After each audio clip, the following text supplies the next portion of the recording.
جب لوگوں کو آپ لے کے آئیں گے جن کی جو ریپوٹیشن ہے وہ ٹارنشڈ ہے, جن کا پتہ ہے کہ یہ کمپرومائزڈ ہیں. اچھا پھر ابھی دیکھیں وہ جو لڑکا ہے جو اماد وسیم, اب اس کو دیکھیں پی ایس ایل میں وہ کیسے کھیل رہا تھا, اس دفعہ ورلڈ کپ میں آپ دیکھیں وہ کیسے کھیل رہا تھا, کیونکہ اس نے آنا تھا ٹیم میں کسی نہ کسی طریقے سے, نو میٹر واٹ.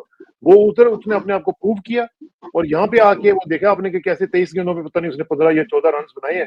تو یہ جو صورتحال ہے اس کو بھی تو روکنا ضروری ہے نا, اس کے اوپر بھی کچھ چیک اینڈ بیلنس ہونا چاہیے.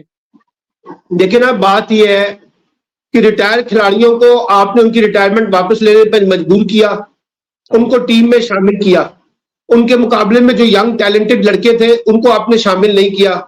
جو لڑکے پرفارم نہیں کر رہے تھے ان کو مسلسل کھلایا جا رہا تھا. شاداب خان جو بالر تھے وہ بالنگ میں پرفارم نہیں کر رہے تھے تو انہوں نے آپ نے ان کو بطور بیٹسمین کھلانا شروع کر دیا. پھر آپ یہ دیکھیے کہ افتخار احمد ہے, ان کا بیٹنگ آرڈر ہی سمجھ نہیں آتا. پھر اعظم خان کو لے کر گئے تو اس کا مذاق بنا دیا. پھر آپ کے پاس سوائے بابر اعظم کے اور محمد رضوان کے کوئی مستند پلیئر نہیں تھا جس کے اوپر آپ انحصار کرتے. اچھا بالنگ میں جو آپ نے جادو چلانا تھا حارث رؤوف کا, شاہین آفریدی وغیرہ کا, وہ جادو بھی نہیں کر سکا. اچھا اس کے مقابلے میں جو ینگ فاسٹ بالر تھے جو بڑا کنٹرول قسم کی بالنگ کر رہے تھے ان کو آپ نے ٹیم میں شامل نہیں کیا. تو اس لیے یہ کہنا کہ جی ٹیم سلیکشن جو ہے وہ اس میں ذمہ دار نہیں ہے, یہ کیسے ہو سکتا ہے. ٹیم کے کوچز جو ہے آپ دیکھیں نا, کوچز تو گراؤنڈ کے اندر پرفارم دینے کے ہوتے ہیں, سلیکشن میں ان کا کوئی رول نہیں ہوتا. لیکن آپ نے اس ٹیم مینجمنٹ کے ساتھ پورے جو ٹیم مینجمنٹ ہے وہ اس پوری جو اس وقت شکست ہوئی ہے اس میں کسی نہ کسی جگہ پر ان کا حصہ ہے. اور یہ جو محسن نقوی صاحب جو کرکٹ کی ایک قسم کی نانی بنے ہوئے ہیں کہ ہر چیز انہوں نے فیصلہ کرنا ہے, ہر چیز کے اندر ان کا عمل دخل زیادہ ہوگا, کھلاڑیوں کی فٹنس سے لے کے کھلاڑیوں کے معاملات تک, سلیکشن کمیٹی تک. جب آپ ابھی آپ دیکھیے پی سی بی میں وہ عامر میر جو حامد میر کے بھائی ہیں ان کو بھی لے کر آئے ہوئے ہیں اور ان کو سارے بورڈ کے کرکٹ کے معاملات دے دیے ہیں. تو یہ جو نان پروفیشنل لوگ ہیں جن کو کرکٹ کی الف بے نہیں پتا, وہ اگر کرکٹ میں آ کے بیٹھ جائیں گے اور کرکٹ کے فیصلے کریں گے تو, اور کرکٹ میں سیاست کو لائیں گے. اس سے پہلے زکا اشرف کو بنایا گیا پی سی بی کا چیئرمین, اس سے پہلے جو ہے جب رمیز راجہ صاحب تھے ایک پروفیشنل کرکٹر, ان کو کس طرح سے نکالا گیا, بے دخل کیا گیا. اس کے بعد اب آپ دیکھ لیں کہ ٹیم کہاں کھڑی ہے. اور پھر میں جو سب سے بڑا مجھے افسوس ہوا کہ محسن نقوی صاحب کہتے ہیں مجھے سب کچھ پتا تھا. تو بھائی پتا تھا تو آپ نے آنکھیں بند کیوں کی ہوئی تھی, آپ نے پہلے کیوں نہیں پوسٹ مارٹم کیا, پہلے کیوں نہیں ایکشن لیا. شکست کے بعد اب آپ کو خیال آ رہا ہے کہ جی یہ ایکشن ہوگا اور یہ کھلاڑی جو ہے مجھے پتا ہے کیوں ہارے ہیں, ان کی پرفارمنس کیوں بری رہی ہے. تو آپ نے پہلے اس کو ٹھیک کرنے کے لیے کیا کچھ نہیں کیا. اور یہ جو محسن نقوی صاحب ہیں مجھے تو ان کی نہیں سمجھ آتی کہ ان کا مسئلہ کیا ہے, یہ کیا کیا چیزیں کرنا چاہتے ہیں, مجھے تو یہ نہیں سمجھ آتی. یہ کرکٹ بھی کھیلنا چاہتے ہیں اور یہ بھی کوئی پتہ نہیں کہ کل کو کہیں جی کہ بابر اعظم اس قابل نہیں ہے, میں خود کپتان بنوں گا. تو یہ جو دیکھیں نا بات یہ ہے کہ وہ رانا ثناء اللہ کا جملہ آپ کو یاد ہے نا کہ شکر کرے انہوں نے پرائم منسٹر بننے کا نہیں کہا, اگر وہ کہتے تھے تو ہم کیا کر سکتے تھے. ہاں بالکل. تو وہ اگر پرائم منسٹر بھی ہوتے تو آج وہ پی سی بی کے چیئرمین خود بھی ہوتے. یعنی ہر وہ عہدہ, ہر وہ چیز جو ہے وہ اپنے پاس رکھنا چاہتے ہیں. وجہ آپ کو پتا ہے کہ وہ کس کی پشت کے اوپر کھڑے ہیں, کون اس کی ان کی حمایت کر رہا ہے, کس کی حمایت کی وجہ سے وہ آج سیاسی قوتوں پہ بالادست ہو گئے ہیں اور سیاسی جماعتوں پر بالادست ہو گئے ہیں. ان کی اہمیت اتنی بڑھ گئی ہے کہ پرائم منسٹر بھی اپنے بے شمار معاملات میں خود کو بے بس محسوس کرتے ہیں ان کے سامنے. تو اس لیے جب آپ اس طرح کے معاملات میں لے کے جائیں گے, یعنی پرائم منسٹر نے ان سے کہا کہ آپ یا تو پی سی بی کا چیئرمین بنے رہیں یا آپ انٹیریئر منسٹر بن جائیں. تو انہوں نے ڈٹائی کے ساتھ کہا میں دونوں کام کروں گا, آپ کون ہوتے ہیں مجھے روکنے والے. اچھا, اور ساتھ ہی ساتھ دیکھیں یہ جو جیک آف آل ٹریڈ ہے ماشاءاللہ, اب یہ ان کی ملاقاتیں جو ہیں وہ زرداری صاحب کے ساتھ بھی ہو رہی ہیں, ہر جگہ پہ ہو رہی ہیں, مولانا فضل الرحمان کے ساتھ بھی ہو رہی ہیں. اب کرکٹ تک تو چلیں چھوڑیں, وہ تو ہو گیا جو کچھ ڈیزاسٹر ہونا تھا. اب یہ جو ملاقاتیں ہو رہی ہیں یہ کیا ہو رہا ہے کہ کوئی نئی کھچڑی پک رہی ہے؟ دیکھیں جو سیاست کے بروکر ہوتے ہیں نا ان کے رول کچھ اسی طرح سے ہوتے ہیں. یہ مڈل مین ہے نا, کبھی یہ زرداری صاحب کے بیٹے بن جاتے ہیں, کبھی ان کا اسٹیبلشمنٹ سے بڑا اچھا تعلق ہوتا ہے, کبھی یہ نواز شریف اور شہباز شریف کے کیمپ پہ گھس جاتے ہیں, کبھی یہ فضل الرحمان کے خاص بندے بن جاتے ہیں, کبھی یہ کسی اور کے حمایتی بن جاتے ہیں, کبھی امریکن اسٹیبلشمنٹ کے ساتھ جڑ جاتے ہیں. تو جب اس قسم کے کریکٹرز آپ اپنی پولیٹیکل سپیس میں شو کرتے ہیں تو اس کا مطلب ہوتا ہے کہ آپ کی پالیٹکس کمزور ہے, آپ کے ڈیموکریٹک کریڈینشل جو ہے وہ بڑے کمزور ہیں اور آپ پاور ڈائنامکس کے اندر کہیں نہ کہیں ان اس طرح کے کریکٹرز کے اندر پھنس کے رہ گئے ہیں. اب ہو کیا رہا ہے, ہو یہ رہا ہے کہ جناب آپ سے تو ہو نہیں رہا پرائم منسٹر صاحب, میں یہ رول پلے کر کے دکھاتا ہوں اور میرے پاس یہ اختیار ہے, یہ میری بات مانیں گے, مجھے اسٹیبلشمنٹ کی حمایت حاصل ہے. اور دیکھیں میں فضل الرحمان کے ساتھ اور شہباز شریف کے ساتھ اور یہ باقی لوگوں پیپلز پارٹی کے ساتھ مل ملا کے جو ہے نا کوئی راستہ نکالتا ہوں جس سے آگے بڑھے. یعنی وہ اپنی ویلیو بڑھا رہے ہیں, اور جہاں انہوں نے شو کرنا ہے کہ جناب میں میننگ فل آدمی ہوں پرائم منسٹر کے مقابلے میں, یعنی پرائم منسٹر نے ان کو اسائن نہیں کی یہ ڈیوٹیاں کہ وہ یہ کام کرتے پھرے, لیکن وہ خود ہی آگے لیڈ کر رہے ہیں, انیشیٹو لے رہے ہیں, تو یقینی طور پر ان کو کسی نے کہا ہوا تو وہ یہ انیشیٹو لے رہے ہیں نا, کوئی ان کی پشت پہ کھڑا ہوا ہے نا. تو یہ سب چیزیں ظاہر کر رہی ہیں کہ پرائم منسٹر صاحب جو ہیں ان کی حیثیت کمزور ہو رہی ہے, پہلے بھی کمزور تھی اب بھی کمزور ہو رہی ہے. اور اگر یہ سارے ریزولوشن جو ہیں محسن نقوی صاحب نے رول پلے کرنا ہے تو پھر پرائم منسٹر بھی ان کو بنا دیا جائے, وہ بنا دیا جائے. اور خاص طور پہ مولانا فضل الرحمان صاحب کے ساتھ جو میٹنگ وغیرہ ہوئی ہے تو اس میں کیا آپ سمجھتے ہیں کہ مولانا فضل الرحمان اب اپنا سٹینس چینج کر لیں گے؟ کیونکہ جو کچھ وہ کہتے رہے ہیں اس کے بعد تو اب کوئی چانس مجھے نظر نہیں آتا, لیکن کوئی پتہ نہیں ویسے مولانا کا کہ وہ کیا کچھ کر سکتے ہیں. دیکھیں بات یہ ہے کہ پاور پالیٹکس میں نا آپ پاور کی طرف دیکھتے ہیں, بعض اوقات ہماری مزاحمت بھی جو ہے وہ پاور کو گین کرنے کے لیے ہوتی ہے نا. اگر آپ کو کوئی اچھے کارڈ وہاں سے ملے اور آپ اپنا کارڈ اچھے کھیلنے میں کامیاب ہو جائیں تو پاور پالیٹکس تو ہو سکتی ہے, لیکن اب مسئلہ یہ ہے اس وفاقی حکومت کے پاس دینے کے لیے کیا ہے. بلوچستان کی چیف منسٹرشپ تو آپ نے اپنے پاس ان کو دے دی پیپلز پارٹی کو, گورنر آپ بن گئے, کے پی کے میں گورنر آپ نے پیپلز پارٹی کو بنا دیا, اور پنجاب کی گورنرشپ آپ نے لے لی, چیئرمین سینٹ آپ بن گئے, صدر مملکت آپ بن گئے, پیپلز پارٹی والے پی ایم ایل این والے جو ہیں وہ باقی عہدوں پر جا کے بیٹھ گئے ہیں. تو اگر آپ نے پاور اسٹیٹ جو عہدے ہیں یا حکومتی جو عہدے ہیں اس میں اگر آپ نے پہلے سے بندر بانٹ کر لیا ہے تو سوال یہ ہے کہ آپ مولانا فضل الرحمان کو کیا دیں گے. اور میں نے آپ کے پروگرام میں کہا تھا کہ مولانا فضل الرحمان کو لگ رہا ہے کہ یہ جو ہم نے جوڑ توڑ کی سیاست مسلم لیگ نون اور پیپلز پارٹی کے ساتھ مل کے کی ہے نا پچھلے چند سالوں میں, اس نے ہماری پارٹی کا ستیہ ناش کر دیا ہے. تو اس لیے ان کے سامنے ایک چیلنج یہ بھی ہے کہ وہ جے یو آئی کی پرانی حیثیت کو بحال کرنا چاہتے ہیں, جہاں ان کا سب سے بڑا مقابلہ پی ٹی آئی کے ساتھ بھی ہے. پھر پی ٹی آئی کے اپنے اندر بھی ریزرویشن ہے جے یو آئی کے بارے میں, کچھ لوگ اس کے حامی ہیں کچھ لوگ اس کے حامی نہیں ہے.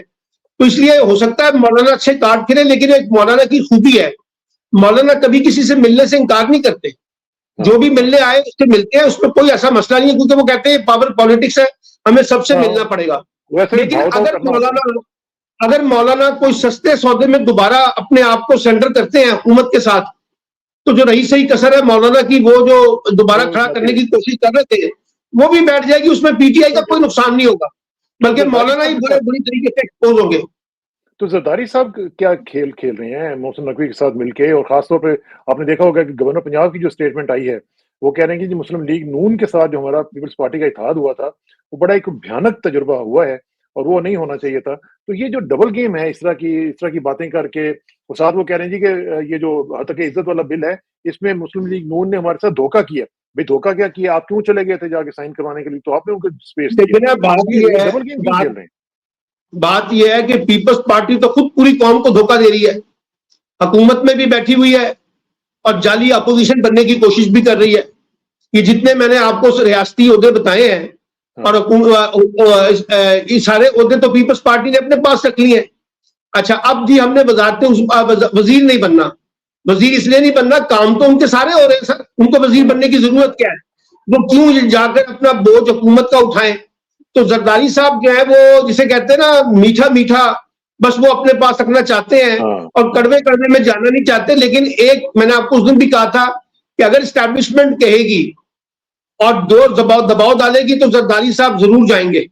اب آپ دیکھیے نا بلاول بھٹو صاحب جو ہیں وہ ذرا تھوڑا سا ڈسٹینس کے اوپر چلے گئے, اور محسن نقوی کی اور بلاول کی جو ملاقات ہوئی ہے وہ اسی سلسلے میں ہے کہ جناب کو راستہ نکالے, یہ آپ نے کیا انداز اختیار کیا ہوا ہے. اچھا وہ کہتے ہیں پارٹی کے لوگ جو ہیں وہ کیا فیصلہ کر رہے ہیں, لیکن پارٹی جو ہے وہ بلاول کی طرف تھوڑی دیکھتی ہے, پارٹی تو دیکھتی ہے زرداری صاحب کی طرف کہ زرداری صاحب کیا ہے. اور پی ایم ایل این کو جب مشکل آتی ہے تو وہ بلاول سے نہیں جاتے بات کرنے کے لیے, وہ زرداری صاحب کے پاس جاتے ہیں. اور یہ گورنر صاحب جو ہیں جو میں نے آپ کو کہا تھا انہوں نے بھی زرداری کے کہنے پہ ڈبل رول کیا نا, وہ حق کے عزت والا بل جو ہے, اور چھٹی پہ چلے گئے 2 ہفتے کی چھٹی پہ. تو اس لیے یہ جو پیپلز پارٹی کر رہی ہے وہ بھی کسی کو سمجھ نہیں آ رہی. لیکن ایک بات ہے, پیپلز پارٹی یہ سمجھتی ہے کہ پی ایم ایل این جو ہے وہ ایک مشکل میں ہے تو ہمیں اس کے ساتھ اپنا ڈسٹینس رکھنا چاہیے, ہم اپنے آپ کو بچا کے رکھیں اس پوری پالیٹکس میں. اور اگر کوئی بجٹ کے بعد جا کے کوئی تبدیلیاں آ رہی ہو, سیاسی ماحول بن رہا ہو, تو ہم اپنے آپ کو دوسری سائڈ پہ کھڑا کریں. تو اس لیے زرداری صاحب جو ہے وہ ایک سیف اننگز کھیلنے کی کوشش کر رہے ہیں, اور وہ اس لیے سیف اننگز کھیل رہے ہیں کہ ابھی تک اسٹیبلشمنٹ نے ان پہ وہ دباؤ نہیں ڈالا کہ آپ وزارتوں کا حصہ بنے. ابھی تک وہ خاموش ہیں. جس دن وہ دباؤ ڈالیں گے تو زرداری صاحب پرانی تنخواہ پہ کام کرنا شروع کر دیں گے. اچھا, ایک اور چیز جو بڑی امپورٹنٹ ہوئی ہے وہ یہ ہوئی ہے کہ جو لاہور کے چیف جسٹس ہیں ملک شہزاد صاحب, انہوں نے بڑی زبردست قسم کی گفتگو کی ہے پنڈی کے وکلاء کے ساتھ, اور انہوں نے یہ بھی کہا ہے کہ جی اسٹیبلشمنٹ کی جو انٹرفیئرنس ہے اس کو ہم ختم کرنے کی کوشش کر رہے ہیں, جو کہ اس کے اوپر کافی دیر سے وہ لگی ہوئی ہے. تو اس کو آپ پوری کی پوری تقریر کو کس طرح دیکھ رہے ہیں, کیونکہ یہ نارملی ہم نے اس طرح کے الفاظ کسی چیف جسٹس سے کم ہی سنے.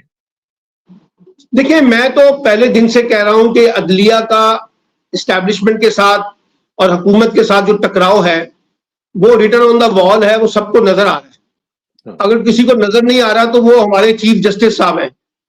وہ یہ کہتے ہیں مجھے تو کچھ سمجھ نہیں آ رہی, بالکل ٹھیک ہے, معاملات ٹھیک چل رہے ہیں, چھوٹے موٹے اختلافات ہوتے رہتے ہیں اور وہ معاملات کو ٹالتے رہتے ہیں.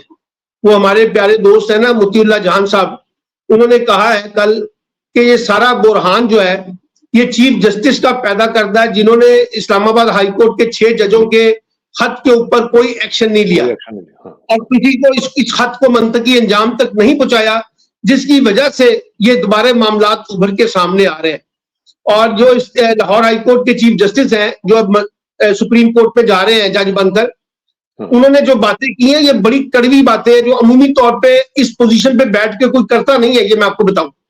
اور جس طرح سے انہوں نے اسٹیبلشمنٹ کو چیلنج کیا ہے, ایجنسیز کو چیلنج کیا ہے, اپنے انٹرنل ڈیکورم کو چیلنج کیا ہے, وکلا سے کہا ہے کہ وہ یونائٹ ہو جائیں, میڈیا کو کہا ہے کہ وہ یونائٹ ہو جائیں, سول سوسائٹی کو کہا ہے کہ وہ یونائٹ ہو جائیں, کیونکہ اس قسم کی مداخلت کے نتیجے میں معاملات چلتے نہیں ہیں. اور دیکھیے یہ بڑی غیر معمولی صورتحال ہے کہ ججز کو دھمکیاں مل رہی ہیں, ان کے گھروں پہ حملے ہو رہے ہیں. یہ کوئی معمولی واقعات نہیں ہے. اور میں حیران اس بات پہ ہوں کہ اس سارے معاملے میں چیف جسٹس صاحب کی جو خاموشی ہے وہ بڑی سمجھ سے باہر بالا تر ہے. اور عمران خان نے بھی جو کل چیف جسٹس صاحب کو کہا ہے وہ بھی ریکارڈ کا حصہ بن گیا ہے نا, کہ بھی دیکھیے جو کچھ ہو رہا ہے اگر آپ نے اپنا رول پلے نہیں کرنا تو پھر کون رول پلے کرے گا. یا وہ صنم جاوید کے جو والد ہیں جاوید صاحب, انہوں نے چیف جسٹس کو خط لکھ دیا اپنی بیٹی کے مقدمات کے حوالے سے, لیکن ابھی تک کچھ نہیں ہوا, اس کے اوپر کوئی بات چیت نہیں ہو رہی ہے. تو یہ جو اس وقت چیف جسٹس صاحب کی خاموشی ہے, یا تو وہ طاقت کے مراکز کے ساتھ کھڑے ہو گئے اور ان کی ہاں میں ہاں ملانے کے لیے تیار ہے, یا وہ اتنے بے بس ہے کہ وہ ان کو کچھ نظر نہیں آ رہا, یا وہ دیکھنا نہیں چاہتے. تو وہ جب یہ اس طرح کی صورتحال ہے تو آپ دیکھیے کہ ججز کے اندر ریئیکشن تو آئے گا نا, اور اس ریئیکشن کا نتیجہ ہم نے وہ اپنا انسداد دہشت گردی کے جج محمد عباس کے خط کی صورت میں بھی دیکھ لیا ہے, ہم نے لاہور ہائی کورٹ کے چیف جسٹس کے خطاب کی صورت میں بھی دیکھ لیا ہے, ہم نے اسلام آباد ہائی کورٹ کے 6 ججز کا بھی دیکھ لیا ہے, ہم نے پشاور ہائی کورٹ کے ججز کا بھی دیکھا ہے, ہم نے سپریم کورٹ کے 3-4 ججز ہیں ان کا بھی سارا کنڈکٹ دیکھ لیا ہے. اور اس سارے کھیل میں اگر سپریم کورٹ کوئی رول پلے نہیں کرتی تو وہ خود اپنے ادارے کو کمزور کرنے کے کھیل کا حصہ بنی گئی. ویسے سلمان بھائی مجھے یہ ایک بات بتائیں, یہ جو لوگ ہیں, یہ جو سیشن ججز وغیرہ ہیں, یہ میں سمجھتا ہوں یہ ہیروز ہیں. اب دیکھیں نا جو محمد عباس صاحب کا آپ نے ذکر کیا ہے اور جس طریقے سے ان کو بلیک میل کیا گیا ہے, جس طریقے سے ان کے ساتھ سختی کی گئی ہے اور ان کے بل شل بھی اس طرح کے کیے گئے ہیں, اس کے باوجود انہوں نے لیٹر لکھنے کے باوجود یہ کہا کہ میں کھڑا ہوں, میں فیصلہ وہی کروں گا جو کہ قانون اور آئین کے مطابق ہوگا. میرا خیال ہے کہ اس طرح کے جو لوگ ہیں ان کی تعداد میں جو اضافہ ہو رہا ہے, یہ مجھے لگتا ہے کہ یہ خوشگوار ہوا کا جھونکا ہے. لیکن جس طرح سے بڑی تنقید اسٹیبلشمنٹ پہ ہو رہی ہے, چاہے وہ جوڈیشری کے تناظر میں ہو رہی ہے اور چاہے وہ پالیٹکس کے تناظر میں ہو رہی ہے اور چاہے وہ اسٹیبلشمنٹ کے تناظر میں ہے یا عمران خان کے تناظر میں ہو رہی ہے, ہم نے ماضی میں اس کی کچھ جھلکیاں نہیں دیکھی اس طرح کی شدت کی. یہ پہلی دفعہ پاکستان کے اندر جو پاور کوریڈورز ہیں ان کے درمیان جو کلیش ہے یا ٹکراؤ ہے وہ براہ راست ریفلیکٹ ہوتا ہوا نظر آ رہا ہے, اور وہ بھی زبانی نہیں رہا, جیسے آپ نے کہا وہ خطوط کی شکل میں آ رہا ہے کہ اسلام آباد ہائی کورٹ کے جج خط لکھ رہے ہیں, انسداد دہشت گردی کی عدالت کے جج خط لکھ رہے ہیں, چیف جسٹس اسلام آباد ہائی کورٹ اور chief justice Lahore high court اپنی گفتگو کے اندر دے رہے ہیں, بے شمار ججز اپنی آبزرویشن کے اندر وہ سارے ریمارکس دے رہے ہیں کہ جس طرح سے چیزیں چل رہی ہیں یہ بڑا غیر معمولی معاملہ ہے پاکستان کے اندر. لیکن اب اگر اس غیر معمولی معاملے کے اوپر بھی ہم نے مٹی دالو پالیٹکس کرنی ہے اور خاموشی اختیار کرنی ہے تو پھر تو ہم جوڈیشری واحد ہوتی ہے جسٹس کی. جہاں آپ کے لیے سارے دروازے بند ہو جائے تو وہاں جوڈیشری ایک امید کی کرن ہوتی ہے. اب اگر آپ اس کو بھی بجھا دینا چاہتے ہیں اور وہاں سے بھی اپنی مرضی اور منشا کے مطابق فیصلے کروانا چاہتے ہیں, اب یہ میں تو نہیں کہہ رہا نا جی, یہ ہائی کورٹ کے ججز کہہ رہے ہیں, سپریم کورٹ کے ججز کہہ رہے ہیں, چیف جسٹس کہہ رہے ہیں لاہور ہائی کورٹ کے کہ جی عدالتوں پہ, ججوں پہ فیصلوں کے حوالے سے دباؤ ڈالا جا رہا ہے اور عدالت کے اندر جو ہے وہ اسٹیبلشمنٹ کی مداخلت ہو رہی ہے. اب یہ باتیں جو وہ کر رہے ہیں نا, جو اس وقت براہ راست جوڈیشری کو دیکھ رہے ہیں, تو اس کا مطلب ہے یہ مقدمہ بہت سٹرونگ ہے. ماضی میں یہ ہوتا تھا کہ سیاسی جماعتیں الزام لگاتی تھی کہ ججز جو ہے وہ کسی ایک جماعت کی سائڈ لے رہے ہیں, کسی ایک جماعت کی نہیں لے رہے. یہاں تو ججز کہہ رہے ہیں کہ بھائی ہم اپنی خود مختاری کی جنگ لڑنا چاہتے ہیں, ہمیں تو آزادی دی جائے, ہم تو اپنے فیصلے آزادی سے کر سکیں, ہمیں تو ڈراؤ دھمکا کے فیصلے نہ کروائے جائے, ہمارے گھروں پہ حملے نہ کیے جائیں, ہمارے بچوں پہ, ہماری بیویوں کے اوپر تو نہ ڈرایا جائے. تو جب اس قسم کی کیفیت ہوگی تو اس کا مطلب ہے کہ یہ ایک بڑے بحران کی نشاندہی کر رہا ہے نا. تو اس لیے میں یہ سمجھتا ہوں کہ ابھی بھی میں یہ سمجھتا ہوں کہ یہ لڑائی کسی بھی صورت میں آگے نہیں بڑھنی چاہیے, اور یہ کسی کے مفاد میں نہیں ہے. میں آپ کو بتاؤں پاکستان کے مفاد میں نہیں ہے. اس لڑائی کو جتنی جلدی کم کریں گے, اور طریقہ وہی ہے کہ سب اپنے اپنے دائرہ کار کے اندر لڑنے کی کوشش, کھیلنے کی کوشش کریں اور اس میں اسٹے کرنے کی کوشش کریں. اب یہ جو مفاہمت والی بات ہے, اب کل عمران خان نے دوبارہ بات کی ہے مفاہمت کی. اب میں وہی پوچھنے لگا تھا کہ عمران خان کی جو بات ہوئی ہے اب اس کا کیا بنے گا. جی اب دیکھیں نا, وہ انہوں نے کہا کہ جی محمود خان اچکزئی اگر سیاسی جماعتوں کے ساتھ مذاکرات کرنا چاہتے ہیں تو وہ لیڈ کریں, ہمیں کوئی اعتراض نہیں ہے. لیکن سوال یہ ہے, وہ یہ کہتے ہیں کہ یہ تو بتا دیں کہ یہ جو سیاسی لوگ ہیں یہ بااختیار ہیں فیصلہ کرنے کے, کیا ان کے پاس فیصلہ کرنے کا اختیار ہے, یا فیصلہ اگر وہیں پر ہے جہاں پہ ہم کہہ رہے ہیں تو پھر ہمیں وہیں پر براہ راست مذاکرات کرنے چاہیے, پھر ان کے ساتھ مذاکرات کیوں کریں. اور دوسری بات یہ ہے کہ جو ایک ذہن ہمارا جسے کہتے ہیں حکومت کیوں چاہے گی سر, جو اس وقت ایک سہارے کے اوپر کھڑی ہے اسٹیبلشمنٹ کے اور سہولت کاری کے ساتھ اس کی حکومت بنی ہے, وہ عمران خان کو کیوں ریلیف دینا چاہے گی, وہ کیوں مذاکرات کرے گی عمران خان کو. وہ مذاکرات کی باتیں ضرور کرے گی لیکن مذاکرات کو سبوتاژ بھی حکومت کا ایجنڈا ہے, اور وہ اس لیے ایجنڈا ہے کہ الٹیمیٹلی اگر مذاکرات نہیں ہوں گے تو اس کی الٹیمیٹ بینیفیشری پی ایم ایل این ہے.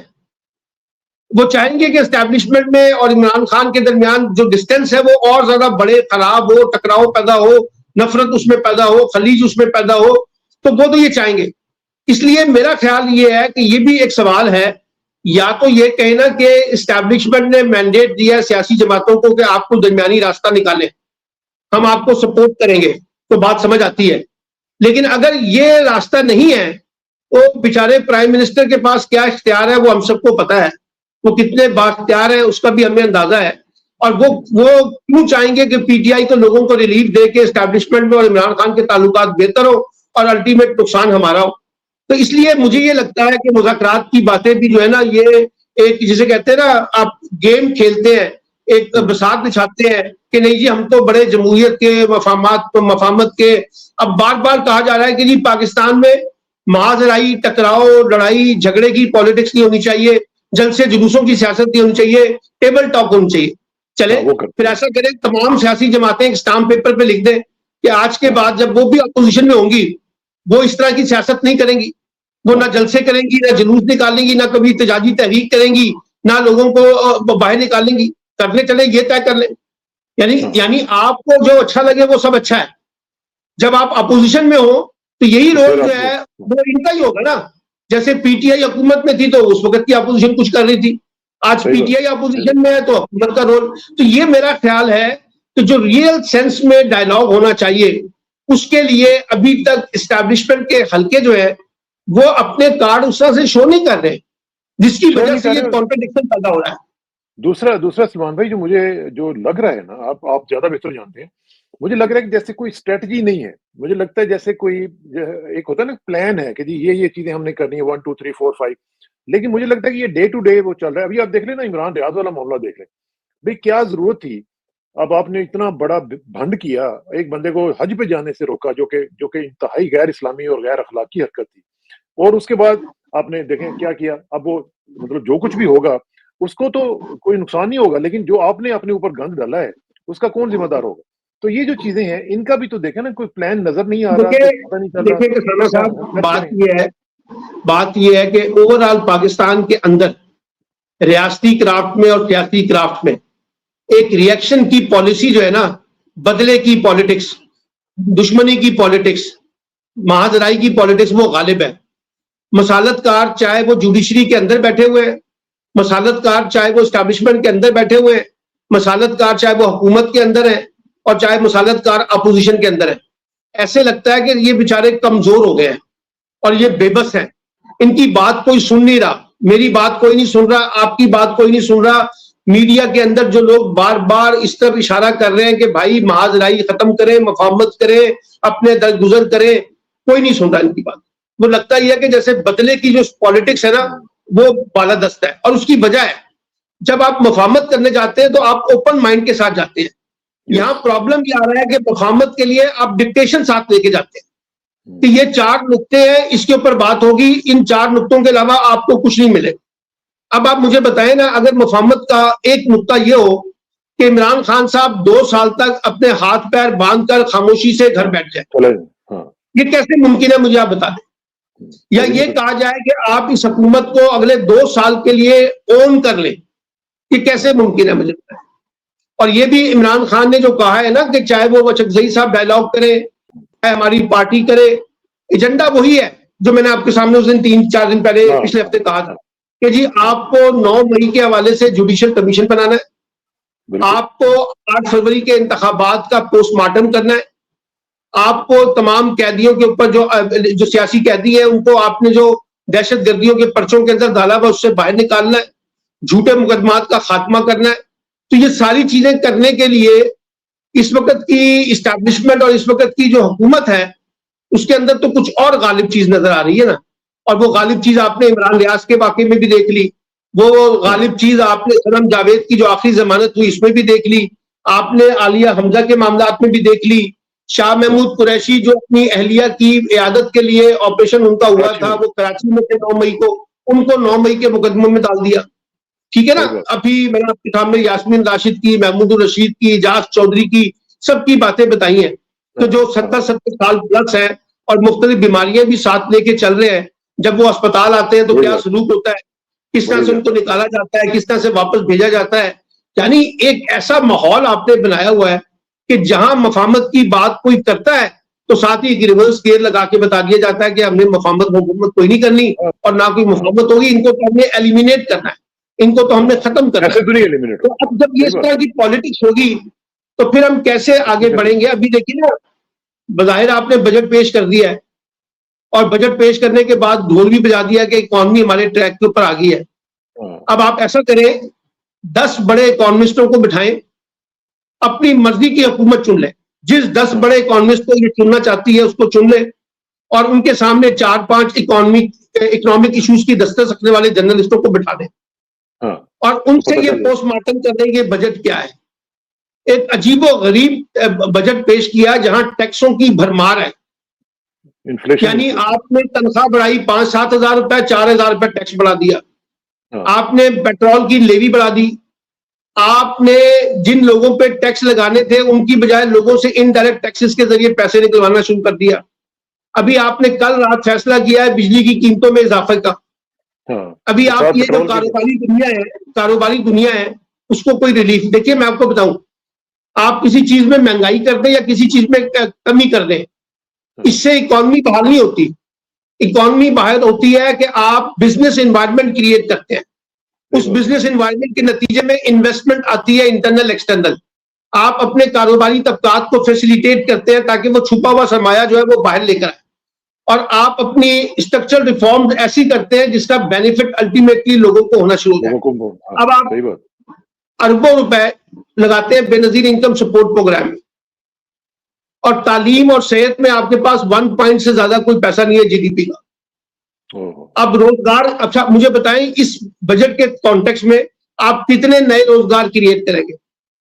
پوری قوم کو کبھی وہ صحت کارڈ, کبھی وہ سہولت کارڈ، کبھی وہ کسان کارڈ، کبھی وہ بے نظیر کارڈ، کبھی وہ فلاں کارڈ. ایسے لگتا ہے کہ پوری قوم کو ہم نے اس نام کے اوپر بیگر بنانا ہے. تو یہ جو ہمارے پاس اکنامک ماڈل ہے یہ کون سا وائبل ماڈل ہے؟ تو جب آپ کے پاس وائبلٹی نہیں ہے تو آپ کیسے اکانومی کو دیکھیں نا. یہ جو اسٹیبلشمنٹ کے اندر سے آواز آتی ہے نا کہ مفاہمت کی جائے، کچھ لوگ کہتے ہیں، یا سیاست میں سے یا صحافت میں سے جو لوگ کہتے ہیں، ان کی بھی بنیادی منطق یہ ہے کہ بھائی اکانومی کو چلانا ہے تو ریکنسائل کرنا پڑے گا اپنے آپ، کرنا پڑے گا. یہ جو نان ریکنسائلیشن ہے نا، اور اس کی بنیاد کے اوپر معیشت کو بحالی کی جو باتیں کی جانی ہیں یہ وائبل نہیں ہے. میں آپ کو بتاؤں، آپ کر لیں جتنی کوشش کرنا چاہتے ہیں، مزید کر کے دیکھ لیں، لیکن اس سوال کا جواب دے کہ پچھلے چند برسوں میں 2 برسوں میں جو سعودی عرب سے پیسہ آنا تھا، جو یو اے ای سے پیسہ آنا تھا، جو قطر سے آنا تھا، جو کویت سے آنا تھا، وہ کہاں گیا؟ وہ کیوں نہیں آ رہا؟ یہ جواب دیں کہ سعودی عرب کا دورہ پاکستان کیوں کینسل ہوا ہے. یہ بتائیں کہ یورپین یونین کے کیا کنسرنز ہیں. یہ بتائیں کہ یہ جو آئی ایم ایف کا دباؤ ہے، کیا یہ دباؤ آپ نے سارا کا سارا براہ راست عوام کے اوپر ڈالا ہے؟